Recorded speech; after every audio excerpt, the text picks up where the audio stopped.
This research is inspired by my work as a director of a nonprofit organization which focuses in tackling the hunger and malnutrition problem in vulnerable communities in Ecuador.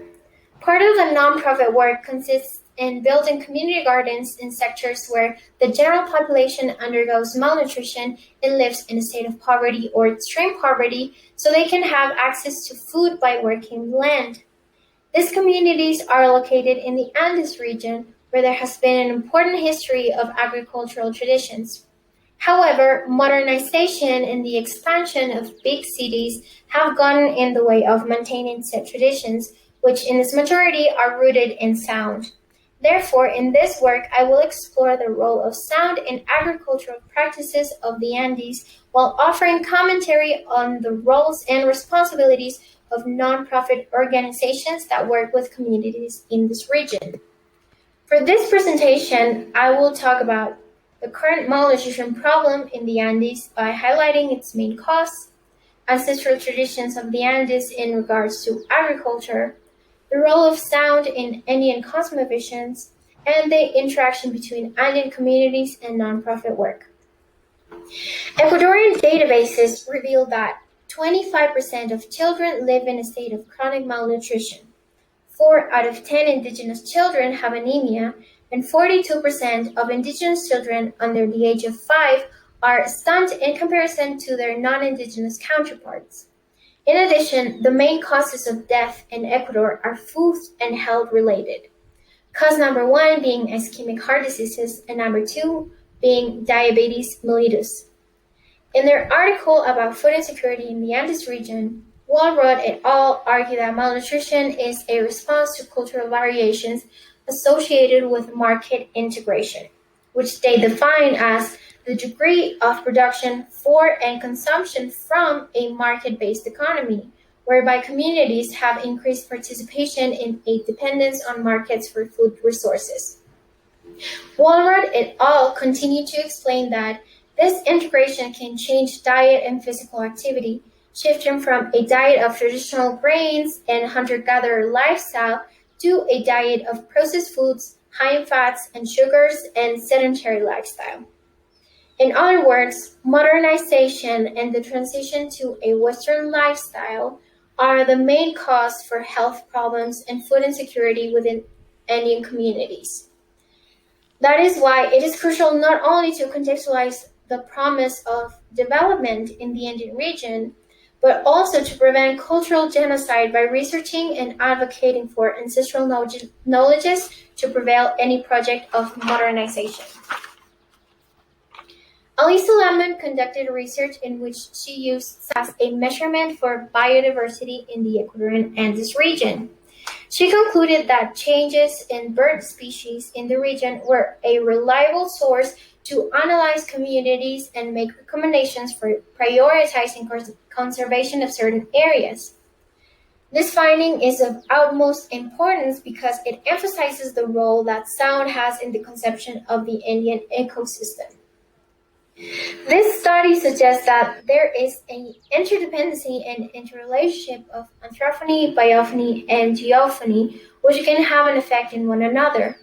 In fact, the change in altitude and the type of crops that are present in one region directly affect the soundscape.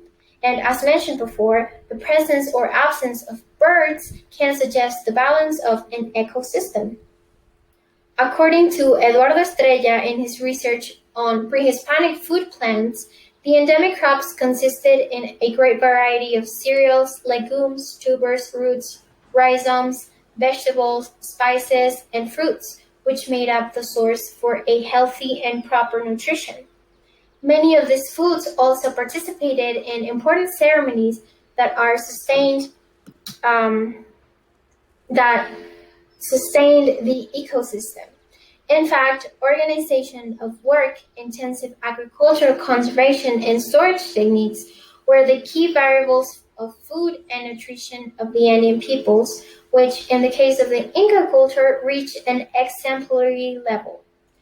Their relationship with agriculture went beyond the conservation of ancestral foods, and it extended to the care of medicinal plants, which were used by shamans to heal physical and spiritual diseases. However, in the Andean cosmovision, all foods were sacred since they were offered by Pachamama or Mother Earth for human consumption. The relationship of Andean communities with Pachamama through food was manifested in diverse regenerative rituals, one of them being the Pachamanca.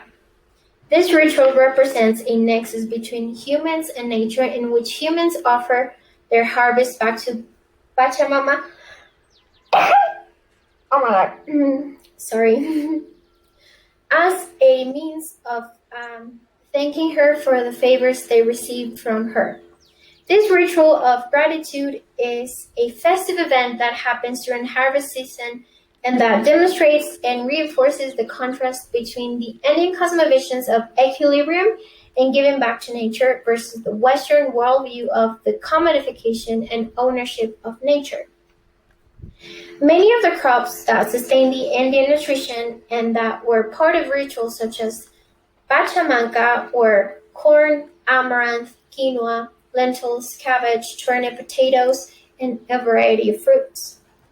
Despite the fact that certain products are still preserved, factors such as climate change, migration, and modernization affect the continuation and accessibility of other crops and the rituals that used to accompany them. In addition, Camino Naranjo et al., in their research about sacred foods in the Indian cosmovision, say that some communities consider that the ancestral diet is being lost because the new generations are carried away by the marketing that the country promotes for their economic development. In fact, a decrease in ancestral foods is considered between 75 and 80%. However, there are new attempts that are currently trying to resume ancestral crops and agricultural practices and promote them in various ways, since they help to maintain a healthy life and they contribute to a balanced ecosystem. An important part of ancestral agricultural practices is to listen to sounds of animals and interpret the message of the wind and other manifestations of geological sounds. Since Indian cosmovision consists in the communication between all beings who are alive, including Pachamama, the community does not only pay attention to sonic cues, but also to other sensorial cues. However, their relationship with animals and mountains such as Chimborazo, which is a dormant volcano, are the most prevalent. Concepcion Apaca, a member of the San Francisco the Chunuwachai community, explains that her knowledge of nature comes from their ancestors. She gives the example of the role that frog songs have in their agricultural practices. In our land, there are frogs, she says. When the frogs croak, that is the sign that it is going to start raining. We believe that frogs call for the rain and water to come. When we hear these signs, we are certain that rain is coming. Maria Wakaraja, another member of the same community, highlights that the presence and songs of swallows mixed with the appearance of earthworm compost are another sign that rain is going to come soon.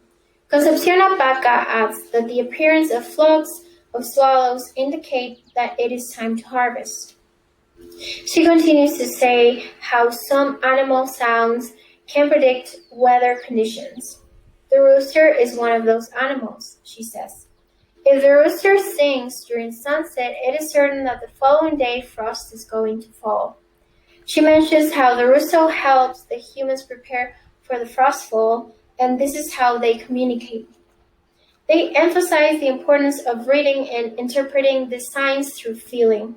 Paying attention to this type of cues makes agricultural practices more sustainable and safer. Furthermore, they emphasize the importance of keeping native crops over exotic ones. Part of this presentation was to contextualize the history of Indian communities and their past and present relationships to agricultural practices within the framework of food insecurity and malnutrition in Ecuador. Hunger and malnutrition have been one of the most important topics in discourses of social and environmental justice for decades. And nonprofit organizations and NGOs have been at the forefront of implementing solutions to said problems. However, a lot of charitable institutions have failed to consider ancestral and regional approaches to dealing with different processes for accessing food. A lack of communication and collaboration with local communities are part of a larger problematic reality among nonprofit work. In fact, nonprofit work has had a long history of repeating colonization patterns that consist in assimilation to modernization and technology. Moreover, a lot of nonprofit work has been approached from a neoliberal standpoint in which superficial and quick solutions are offered.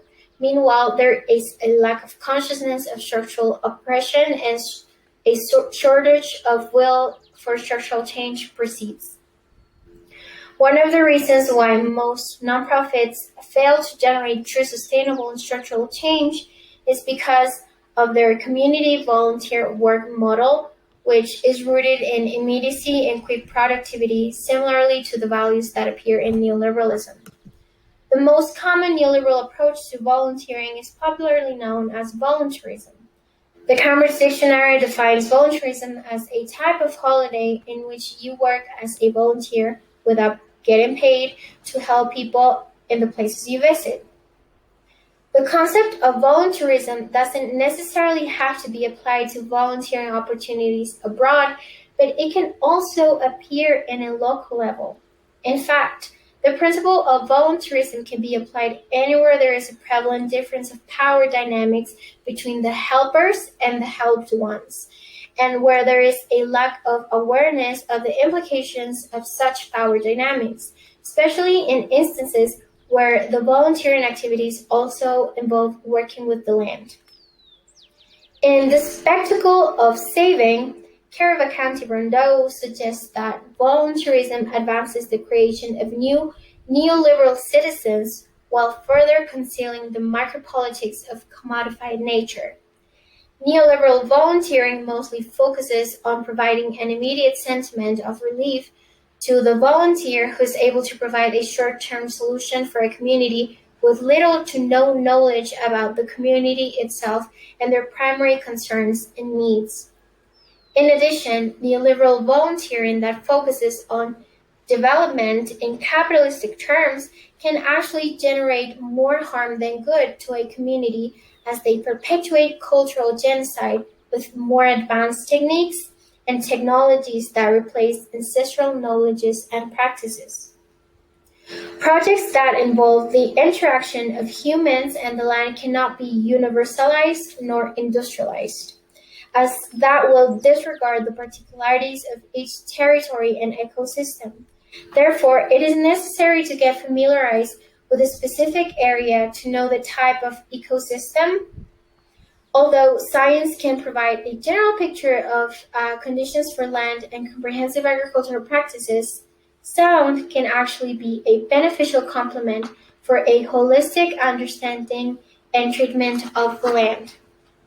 To go back to the specific sector of La Dolores, which is a semi-urban region with a lot of agricultural activity, its soundscape is characterized by car engines and many animal sounds, including chickens, ducks, frogs, and dogs.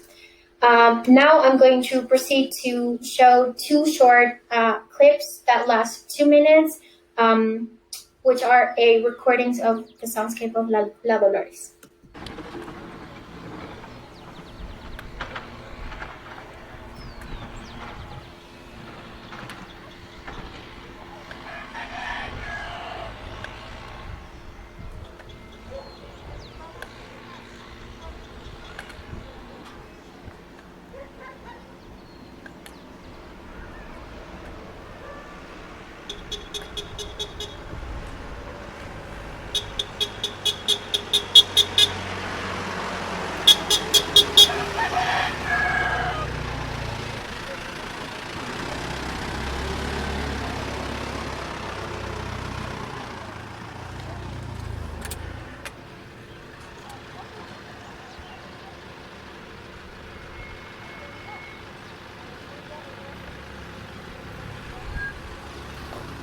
And this is the recording number 2.